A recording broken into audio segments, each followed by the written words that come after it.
दोस्त, आज फिर से एक नए वीडियो के साथ 10th क्लास चैप्टर 5 हिंदी का नागरी लिपि का मोस्ट इंपोर्टेंट ऑब्जेक्टिव VVI 30 इस वीडियो के अंदर लेकर के आए हैं, जो कि आप वीडियो में लगातार बने रहें और देखिए कमेंट बॉक्स के साथ आप जरूर शेयर कीजिए कि 30 में आपका कितना सही हो पाता है। वैसे 30 में आपका अगर 22 से लेकर 25 के बीच में अगर सही होता है तो अपने आप में मान सकते हैं कि आपका तैयारी खूब अच्छा खासा चल रहा है। तो आइए देखते हैं फर्स्ट नंबर प्रश्न हमें क्या कह रहा है। फर्स्ट नंबर प्रश्न कह रहा है, सूर्य नामक पुस्तक की रचना किसने की? ठीक है ना, सूर्य नामक पुस्तक की रचना किसने की?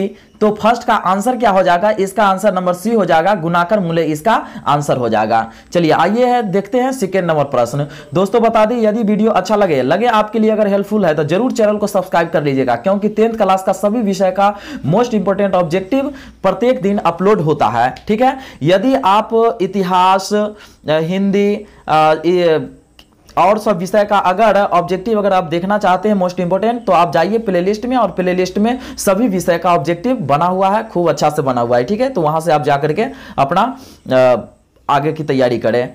देखिए सेकेंड नंबर प्रश्न कह रहा है कि नेवारी भाषाएं किस लिपि में लिखी जाती है? ठीक है ना, नेवारी भाषाएं किस लिपि में लिखी जाती है? इसका आंसर क्या हो जाएगा? इसका आंसर नंबर ए हो जाएगा, देवनागरी इसका आंसर हो जाएगा। दोस्तों वीडियो अच्छा लगे तो जरूर चैनल को सब्सक्राइब करेंगे। चलिए तीसरा नंबर प्रश्न कर रहा है कि भारतीय लिपियों की कहानी पुस्तक के रचयिता कौन है? भारतीय लिपियों की कहानी पुस्तक के रचयिता कौन है? तो इसका तीसरा का आंसर नंबर क्या हो जाएगा? डी नंबर हो जाएगा, गुणाकर मूल्य इसका आंसर हो जाएगा। ठीक है, आइए आगे की ओर हम बढ़ते हैं, चौथा नंबर प्रश्न पर बढ़ते हैं। चौथा नंबर प्रश्न क्या कह रहा है? हिंदी तथा इसकी विधि बोलियां किस लिपि में लिखी जाती है? हिंदी तथा इसकी विविध बोलियां किस लिपि में लिखी जाती है? ठीक है ना, और देखिए 2021 में प्रश्न को पूछा भी गया है, तो चौथा का ए नंबर आंसर हो जाएगा, देवनागरी लिपि इसका आंसर हो जाएगा। चलिए आइए हम देखते हैं आगे की ओर, फिर पांचवा नंबर प्रश्न की ओर बढ़ते हैं। पांचवा नंबर प्रश्न कह रहा है नागरी लिपि निबंध के लेखक है। ठीक है ना, और देखिए ये 2020 में प्रश्न को पूछा भी गया है। ठीक है, नागरी लिपि निबंध के लेखक है, तो इसका आंसर क्या हो जाएगा? ए नंबर हो जाएगा, गुणाकर मूल्य इसका आंसर हो जाएगा। ठीक है, चलिए आगे की ओर हम बढ़ते हैं, छठा नंबर प्रश्न पर बढ़ते हैं। छठा नंबर प्रश्न देखिए हमें क्या कह रहा है, नागरी लिपि शीर्षक पाठ साहित्य की कौन विद्या है? ठीक है ना, नागरी लिपि शीर्षक पाठ साहित्य की कौन सी विद्या है? और देखिए ये 2020 में ये प्रश्न को पूछा भी गया है, तो 6 का आंसर क्या हो जाएगा? इसका आंसर नंबर बी हो जाएगा, निबंध हो जाएगा इसका आंसर।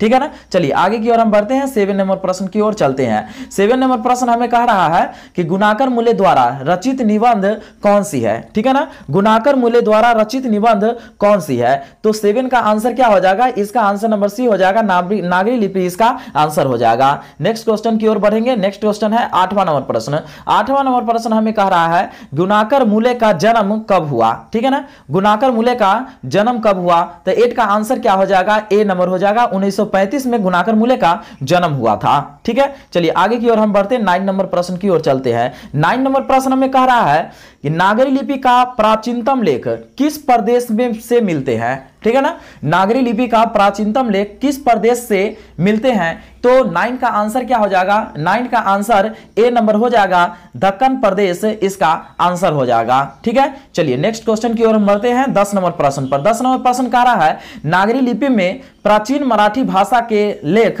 मिलने लग जाते हैं। कब से मिलने लग जाते हैं? ठीक है, तो 10 का आंसर क्या हो जाएगा? डी नंबर हो जाएगा, 11वीं सदी से नागरी लिपि में प्राचीन मराठी भाषा के लेख मिलने लगते हैं। ठीक है, 11वीं सदी से मिलने लगते हैं। अभी कैमी शताब्दी चल रहा है, तो अभी कैमी सदी तो 21वीं सदी अभी चल रहा है। ठीक है ना, चलिए आगे की ओर हम लोग बढ़ते हैं और देख लेते हैं प्रश्न को।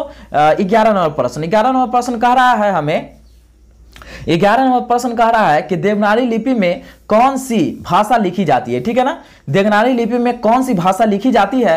तो 11 का आंसर क्या हो जाएगा? 11 का आंसर नंबर डी हो जाएगा, उपयुक्त सभी। देखिए हिंदी भी भाषा लिखा जाता है, नेपाली भी लिखा जाता है, मराठी भी लिखा जाता है, नेवारी भी लिखा जाता है। ठीक है ना, ये सभी देवनागरी लिपि में लिखा जाता है, इसलिए 11 का आंसर क्या हो जाएगा? डी नंबर इसका आंसर हो जाएगा। चलिए नेक्स्ट क्वेश्चन की ओर हम बढ़ते हैं, 12 नंबर प्रश्न पर। और 12 नंबर प्रश्न देखिए हमें क्या कह रहा है। 12 नंबर प्रश्न कह रहा है उत्तर भारत में नागरी लिपि के लेख कब से मिलने लगते हैं? ठीक है ना, उत्तर भारत से नागरी लिपि के लेख कब से मिलने लगते हैं? और देखिए 2018 में यह प्रश्न को पूछा भी गया है। ठीक है ना, उत्तर भारत में से नागरी लिपि के लेख कब से मिलने लगते हैं? तो 12 का आंसर नंबर क्या हो जाएगा? सी हो जाएगा, 9वीं सदी इसका आंसर हो जाएगा।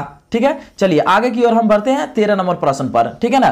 13 नंबर प्रश्न क्या कह रहा है, सरहपाद की कृति है, और देखिए 2019 में यह प्रश्न को पूछा भी गया है, सरहपाद की कृति है। 13 का आंसर क्या हो जाएगा, ए नंबर हो जाएगा, दोहा कोश इसका आंसर हो जाएगा, ठीक है। चलिए आगे की ओर हम बढ़ते हैं, 14 नंबर प्रश्न में बढ़ते हैं। 14 नंबर प्रश्न हमें क्या कह रहा है, नागरी लिपि के लेखक है, ठीक है ना, नागरी लिपि के लेखक है। यह प्रश्न को 2020 में पूछा भी गया है, तो नागरी लिपि के लेखक कौन है, तो 14 का आंसर क्या हो जाएगा, 14 का आंसर नंबर सी हो जाएगा, गुणाकर मूल्य इसका आंसर हो जाएगा, ठीक है। चलिए आगे की ओर हम बढ़ते हैं 15 नंबर प्रश्न पर, और देखिए 15 नंबर प्रश्न क्या कह रहा है। 15 नंबर प्रश्न कह रहा है कि 12वीं सदी के केरल के शासकों के सिक्कों पर वीरकेलस्य जैसे शब्द अंकित है, और देखिए 2019 में यह प्रश्न को पूछा भी गया है, ठीक है ना।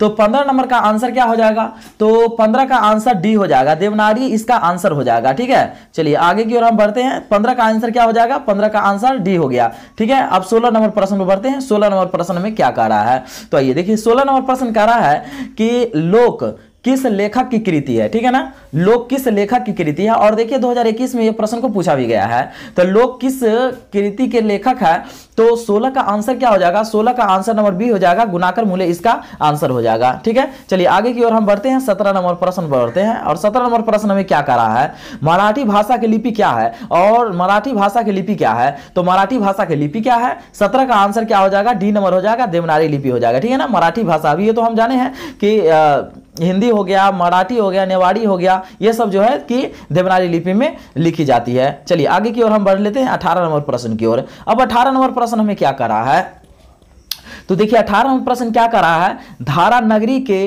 कौन परमार शासक विद्या थे, ठीक है ना। और देखिए 2021 में प्रश्न को पूछा भी गया है, तो 18 का आंसर क्या हो जाएगा, 18 का आंसर बी नंबर हो जाएगा, भोज इसका आंसर हो जाएगा, ठीक है। चलिए आगे की ओर हम बढ़ते हैं, 19 नंबर प्रश्न में बढ़ते हैं। 19 नंबर प्रश्न में क्या करा है, चंद्रगुप्त द्वितीय का व्यक्तिगत नाम क्या था, ठीक है ना, चंद्रगुप्त द्वितीय का व्यक्तिगत नाम क्या था, और देखिए 2021 में प्रश्न को पूछा भी गया है, तो इसका आंसर क्या हो जाएगा, ए नंबर हो जाएगा, देव इसका आंसर हो जाएगा, ठीक है। चलिए आगे की ओर हम बढ़ते हैं, 20 नंबर प्रश्न की ओर चलते हैं। 20 नंबर प्रश्न में क्या कह रहा है, देखिए 20 नंबर प्रश्न कह रहा है हिंदी भाषा की लिपि क्या है, ठीक है ना, हिंदी भाषा की लिपि क्या है, इसका आंसर क्या हो जाएगा, बी नंबर हो जाएगा, देवनागरी लिपि इसका आंसर हो जाएगा, और 2020 में यह प्रश्न को पूछा भी गया है, ठीक है। चलिए आगे की ओर हम बढ़ते हैं 21 नंबर प्रश्न की ओर, और 21 नंबर प्रश्न हमें क्या कह रहा है कि दोहा कोश किसकी रचना है, ठीक है ना, दोहा कोश किसकी रचना है, तो 21 का आंसर क्या हो जाएगा, ए नंबर हो जाएगा, सरहपाद इसका आंसर हो जाएगा,